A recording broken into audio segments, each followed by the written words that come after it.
Greetings, YouTube and buddies. This is Ultimate 23 Dragon, and welcome to my year-end review of my top 10 WWE predictions back at the beginning of the year. Now, what this video is about is that we're going to review my predictions and see if any or all of them came true. So let's get started. There will be initial issues with the WWE Network.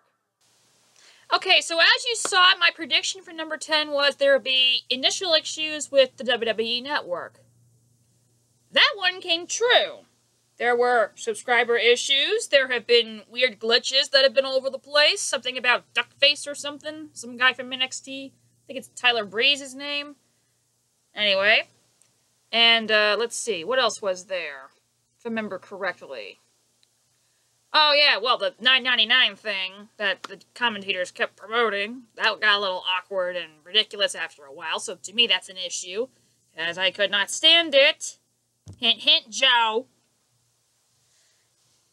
And, yeah, there were issues with the WWE Network. Everybody knows what they were. Some of them technical, some of them annoying.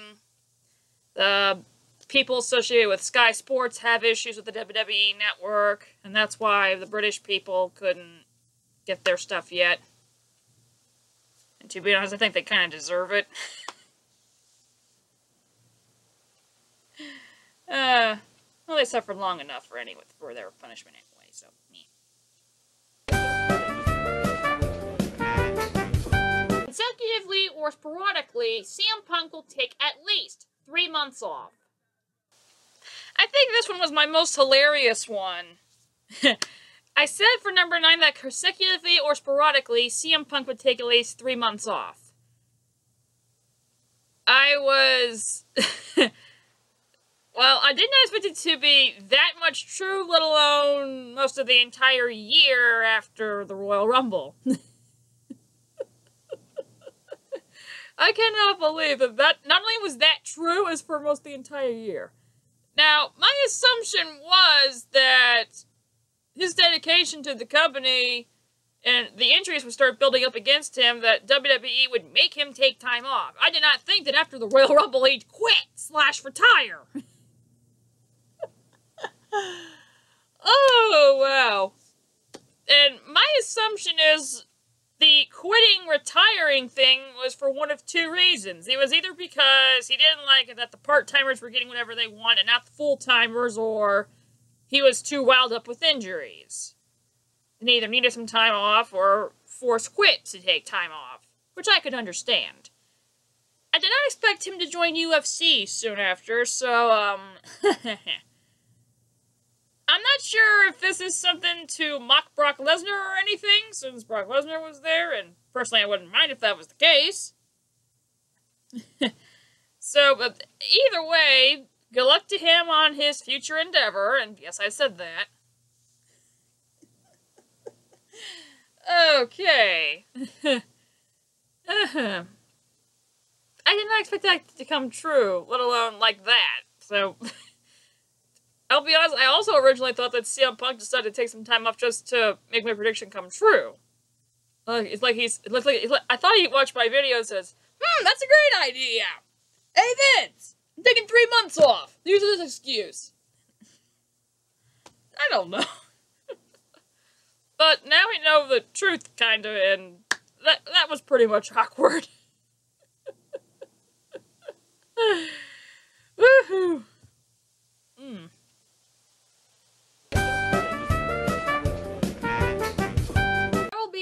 One pay-per-view that will be so horrible, it will result in a fan revolt like SummerSlam and Battleground did last year. Sad to say, my number 8 prediction also came true. I said that there would be one pay-per-view that will result in a fan revolt, and there were like 2 of them that did that. I think the Royal Rumble had a fan revolt to a certain extent, with Batista winning and Daniel Bryan not even entered in it. Although, when you think about it, Batista in the Rumble and not Daniel Bryan would have been a somewhat better benefit, because at the time of the Royal Rumble, Batista's last opponent was Roman Reigns. If Roman Reigns won the Rumble, A, would you guys boo him afterward? And B, what would that mean for the Shield at the time? Now, of course, then again, they did break up later on, but... So...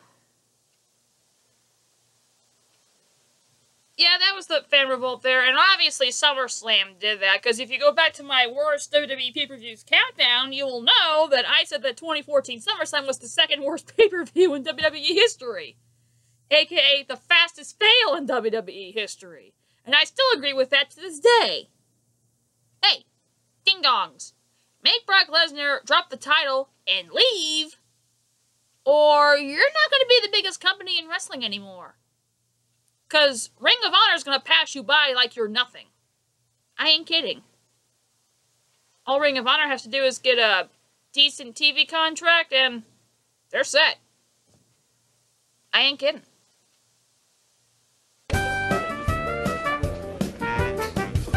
Beth Phoenix will return to WWE. Well, this was a half and half true thing. I said that Beth Phoenix would return to WWE, but she didn't return to WWE in the ring. However, she was in the OMG Top 50 WCW Moments DVD. So, does that qualify as a return or not?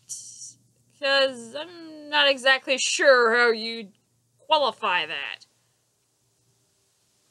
She was in a WWE DVD, but she wasn't in the ring, so how do you judge that? Because I don't know how to. Based on what I believe a return to WWE means, I would say that that prediction did not come true, but she was in a WWE DVD, so... how do you question that? I still wish Beth Phoenix would come back, because we do not want the... Did you see the nominees for Diva of the Year? A British person who hyped up the British people after WrestleMania. Captain Skip-Along. And the Wham Wham Twins. So, no. We need more people than that. In fact, during the Slammy Awards, we had a great match between the NXT champion Charlotte and Natalya. Why can't we have more matches like that? That was good wrestling for the Divas division. Hello?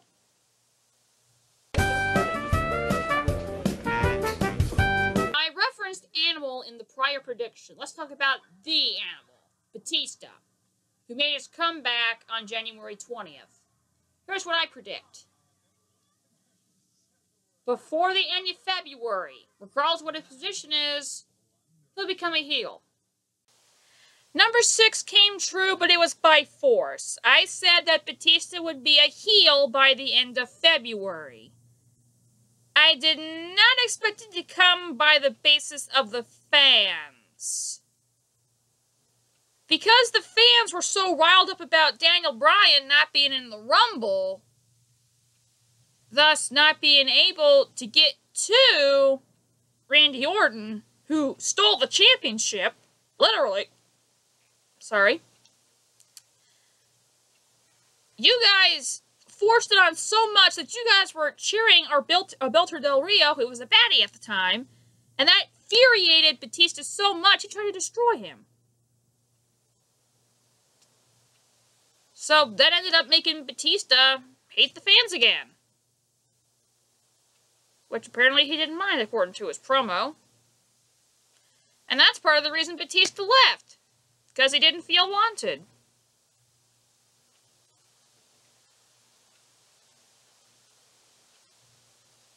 And sadly, that might have been the reason CM Punk left, too. But, yeah.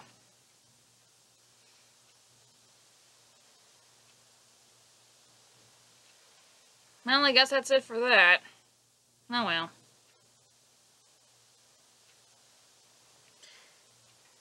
Hopefully, WWE will learn their lesson, so...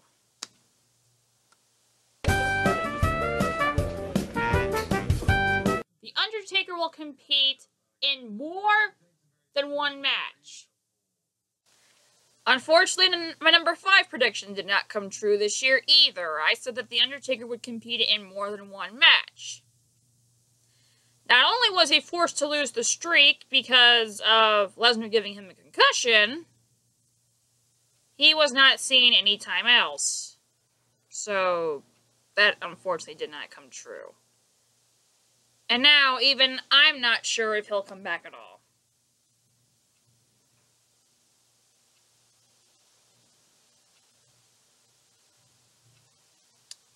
What I do want to see, to a certain extent, and I'll laugh if this happens, there's an assumption that Roman Reigns is going to be the one to get to Brock Lesnar at WrestleMania.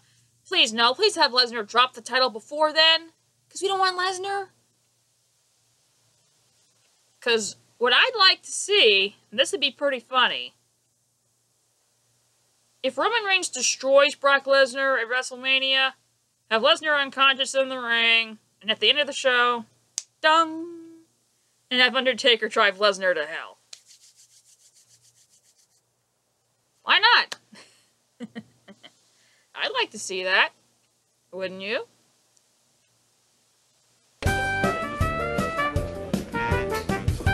AJ Styles will become a WWE superstar. There have been a lot of new prospects who came to WWE this year, but the one I thought would did not. I said that AJ Styles would come to WWE.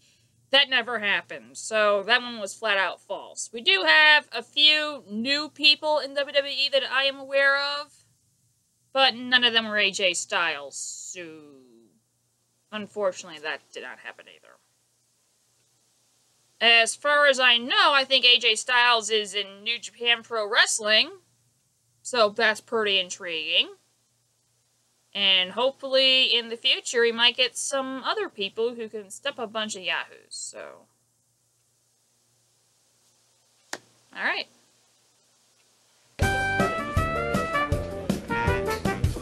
Shield and the Wyatt family will have a rivalry. Well, it didn't happen the way I thought it would, but my number 3 prediction kinda came true. I said that the Shield and the Wyatt family would have a rivalry. And they kinda did an Elimination Chamber, but that was it. So, do we qualify one match all the fans wanted as a rivalry, or...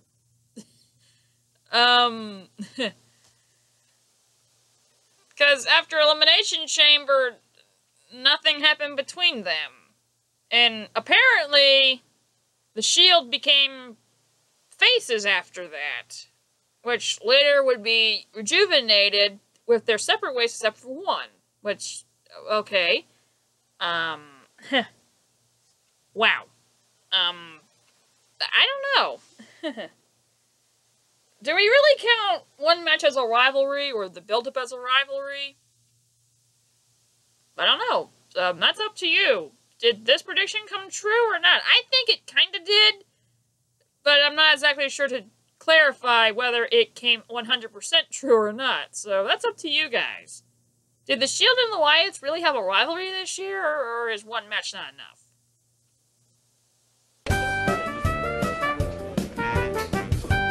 I think Randy Orton will be fired from WWE. Sadly, this prediction did not come true either. I said Randy Orton would be fired either by reality or storyline, and neither one happened. Now, the reason I said that is because of Orton's history. And for me, being attacked so he can go off and film a movie does not count as a firing to me, so... Unfortunately, that prediction did not come true, but hopefully, in the future, WWE will see it the fans' way, and we can get rid of all the trolls in WWE, like Randy Orton and Brock Lesnar, and Seth Rollins, because face it, Seth Rollins is the weakest link of the Shield to begin with, and now he needs help to win all his matches, so that's useless. We gotta get rid of all the trolls in wrestling to save WWE. I ain't kidding here.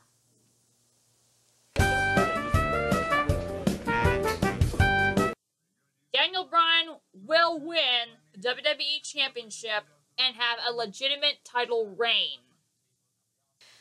So my number one prediction was that Daniel Bryan would win the WWE title and have a legit reign. That came half true. I said that Daniel Bryan would win the WWE title. That happened. Then I said he'd have a legit reign.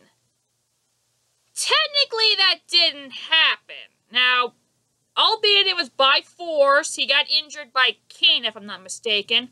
Had some sort of neck injury, had to have surgery. And WWE forced Daniel Bryan to give up the title because of the 30-day clause, ironically, which they will not do for Brock Lesnar. Thanks, guys. So, the situation between Bryan winning the title and Lesnar winning the title, yeah, but that was useless. So, thanks for showing me that the heels can get whatever they want. So, that was pretty much it for my 2014 predictions.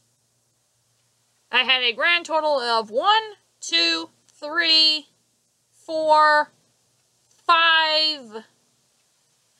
5 came exactly true, and when you count 2 predictions being half true, there'd be a combined 6. So, somewhere along the line of 6 of my predictions came true, so, But anyway, it was a horrible year for WWE, one of the worst ever, and yeah. I'm considering doing a top 10 countdown for worst years in WWE history. So if I do that, stay tuned for that. And I think that's pretty much it. I'm still considering whether I want to stick with WWE after this year. And the main reason because the product's become so bad and predictable that I don't know if it's worth it anymore. So that's up to you guys. And I know my boyfriend's going to beg me to stay and watch WWE, so yeah. So that's it for right now. And what was your guys' reactions to pretty much the entire year for WWE this year? And I know a lot of it's going to be bad, because most of it was bad. Barring a few major surprises, that was it. So, this is Ultimate 23 Dragon, and I'll see you guys next time.